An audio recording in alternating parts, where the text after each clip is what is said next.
जय श्री कृष्ण मित्रों, राधे राधे। आप सभी का बहुत बहुत स्वागत है आपके अपने चैनल भक्ति सागर में। आज हम सुनेंगे चतुर्मास महात्म्य अध्याय 6। इस अध्याय में सती का देह त्याग, पार्वती विवाह, भगवान शिव का हरिहर रूप में प्राकट्य और शालग्राम शिला का महत्व। गालव जी कहते हैं, भगवान विष्णु जिस प्रकार शालग्राम शिला के स्वरूप को प्राप्त हुए हैं और भगवान शिव भी जिस प्रकार लिंगाकार में स्थित हुए हैं, वह सब प्रसंग मैं तुमसे कहता हूँ। सुनो। पूर्व काल में ब्रह्मा जी के अंगूठे से प्रजापति दक्ष उत्पन्न हुए थे। दक्ष के सती नाम की एक पुत्री हुई, जो उत्तम लक्षणों से संपन्न और बड़ी साध्वी थी। विधि के ज्ञाता भगवान शंकर ने सती के साथ वेदोक्त विधि से विवाह किया। दक्ष प्रजापति का चित्त मोहवश मूर्ता को प्राप्त हो गया था। उन्होंने एक महान यज्ञ का आयोजन किया और उसमें भगवान शंकर के प्रति द्वेष भाव का परिचय दिया। पिता के उस महान द्वेष से सती देवी कुपित हो उठी और यज्ञ में आकर प्राणायाम में तत्पर हो उन्होंने अग्निमय धारणा के द्वारा अपना शरीर त्याग दिया। उनके शरीर में जो पैतृक अंश था उसका परित्याग करके अपने भाग के साथ सती देवी ने मन ही मन शीतल हिमालय का चिंतन किया। मृत्यु काल में अपने कर्म के अधीन हुआ मन जहाँ जहाँ जाता वहाँ वहाँ उसका अवतार होता है। अतः अग्नि में जली हुई सती देवी शीतल हिमालय का चिंतन करने के कारण हिमालय की पुत्री हुई। वहाँ पर्वत कन्या होकर उन्होंने शिव भक्ति में तत्पर हो बड़े उग्र तपस्या की। तदंतर सहस्त्रों वर्षों के पश्चात भूत भावन भगवान महेश्वर ब्राह्मण का वेश धारण कर उस स्थान पर आए और पार्वती के कर्म एवं स्वभाव की परीक्षा लेकर उन्हें तपस्या में विशुद्ध जाना। तत्पश्चात दिव्य शरीर धारण करके भगवान शिव ने पार्वती का हाथ पकड़ लिया और कहा, देवी तुमने तपस्या में मुझे जीत लिया है, बोलो तुम्हारा कौन सा प्रिय कार्य करूं। तब पार्वती ने महेश्वर से कहा, आप मुझे अंगीकार करने में मेरे पिता को निमित्त बनाइए। उनके इस प्रकार कहने पर भगवान शंकर ने सप्त ऋषियों को हिमालय के पास भेजा। सप्त ऋषियों ने हिमालय के पास जाकर लग्न का समय बतलाया और महादेव जी से सब समाचार कहकर वे अपने स्थान को चले गए।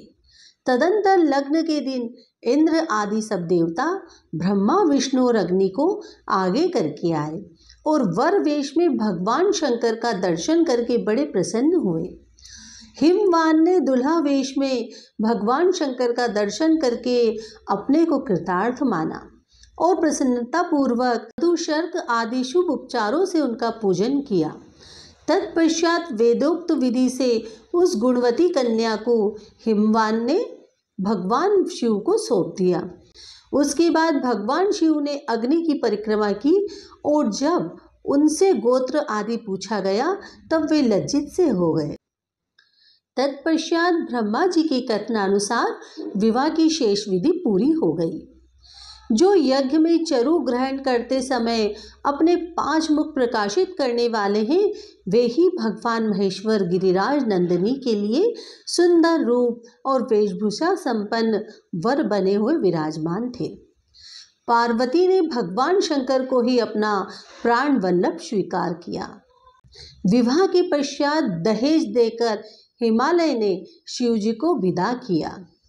वहां से भगवान शिव मंदराचल पर्वत पर आए। वहां विश्वकर्मा ने उनके लिए क्षण भर में मणिमय भवन का निर्माण किया। वह मंदिर देवादिदेव भगवान शिव की इच्छा के अनुसार बढ़ने वाला था। उस सुंदर भवन में पार्वती के साथ निवास करते हुए भगवान शंकर की दृष्टि में वायु रूपधारी कामदेव आया। कामदेव ने शिवजी को देखकर इस प्रकार स्तवन किया, आपको नमस्कार है, आप सर्वस्वरूप है, आपको नमस्कार है, आप गणों के स्वामी हैं, आपको नमस्कार है। हे नाथ मेरी रक्षा कीजिए। प्रभु आपके इस चराचर जगत में कोई ऐसी वस्तु नहीं दिखाई देती जो आपसे रहित हो। आप ही रक्षक, आप ही सृष्टि करने वाले तथा आप ही समस्त संसार का संहार करने वाले हैं। महादेव मुझ पर कृपा कीजिए और मुझे देह दान दीजिए। भगवान शिव बोले, कामदेव, मैंने पूर्व काल में तुम्हें पार्वती के आगे भस्म किया है, अब पुनः उन्हीं के समीप शरीरधारी हो जाओ। भगवान शिव के ऐसा कहने पर कामदेव ने अपना शरीर धारण किया और विनय से नम्र हो उसने पार्वती के दोनों चरणों में प्रणाम किया। उस समय उसके मन में बड़ी प्रसन्नता थी। पार्वती और परमेश्वर का प्रसाद पाके महामोह एवं बल से संपन्न महातेजस्वी कामदेव तीनों लोकों में विचरण करने लगा। प्राचीन काल में देवासुर संग्राम के अवसर पर भयंकर रूप धारण करने वाले बलोन्मत्त दानवों ने देवताओं को मारा। देवता भयभीत होकर ब्रह्मा जी की शरण में गए। बृहस्पति आदि सभी देवताओं ने जगत पिता ब्रह्मा को नमस्कार करके उनका स्तवन किया। फिर सबके साथ हाथ जोड़कर खड़े हो गए। तब ब्रह्मा जी ने उनसे पूछा, देवताओं, किस लिए आप मेरे पास आए हो? देवता बोले, तात, अद्भुत पराक्रम करने वाले दैत्यों ने युद्ध में हमें परास्त कर दिया, अतः हम सब लोग आपकी शरण में आए हैं। देवेश्वर, अपनी शरण में आए हुए हम लोगों की रक्षा कीजिए। देवताओं की यह बात सुनकर ब्रह्मा जी ने कहा, एक समय शिव भक्तों ने भगवान विष्णु के भक्तों के साथ एक दूसरे को जीतने की इच्छा से बड़ा विवाद हुआ। तब भगवान शंकर ने अपने भक्तों को देखते देखते एक परम अद्भुत रूप धारण किया। वह उनका हरिहर स्वरूप था। वे आधे शरीर से शिव और आधे शरीर से विष्णु हो गए। एक ओर भगवान विष्णु के चिन्ह और दूसरी ओर भगवान शिव के चिन्ह प्रकट हुए। एक ओर गरुड़, दूसरी ओर नंदी वृषभ उपस्थित थे। एक ओर मेघ के समान श्याम वर्ण था तो दूसरी ओर कर्पूर के समान गौर वर्ण था। दोनों में एकता का स्पष्टीकरण हुआ।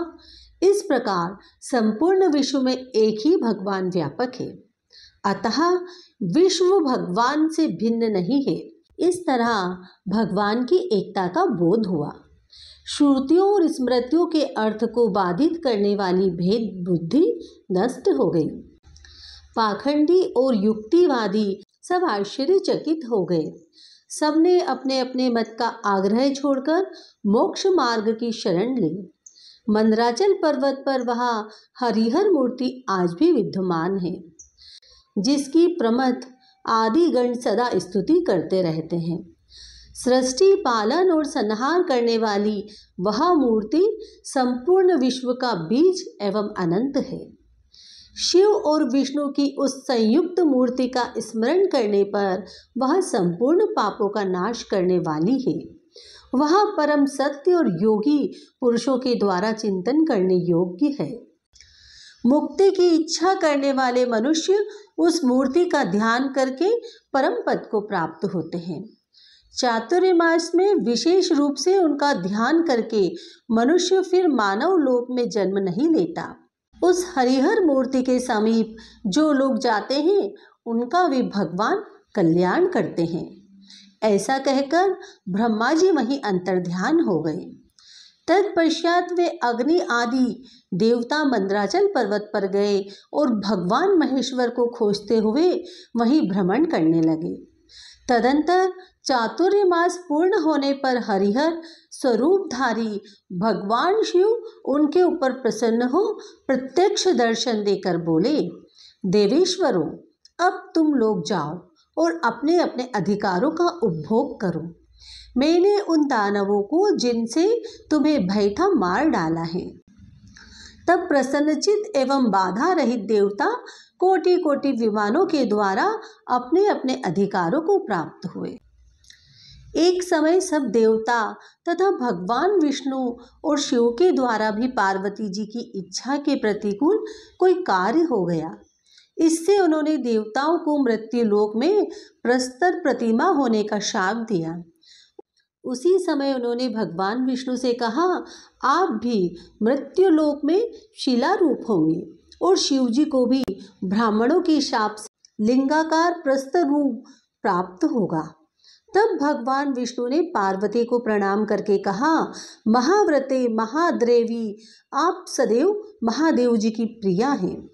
संपूर्ण भूतों की जननी आपको नमस्कार है। आप कल्याणमय हैं, आपको नमस्कार है। तब पार्वती जी ने प्रसन्न होकर कहा, जनार्दन, आप शीला रूप में रहकर भी योगेश्वरों को मोक्ष देने वाले होंगे।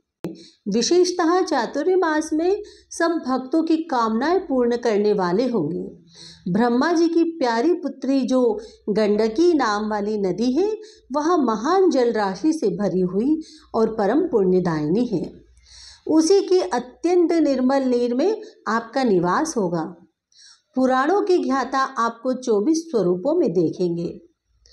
आपके मुख में सुवर्ण होगा और शालग्राम आपकी संज्ञा होगी।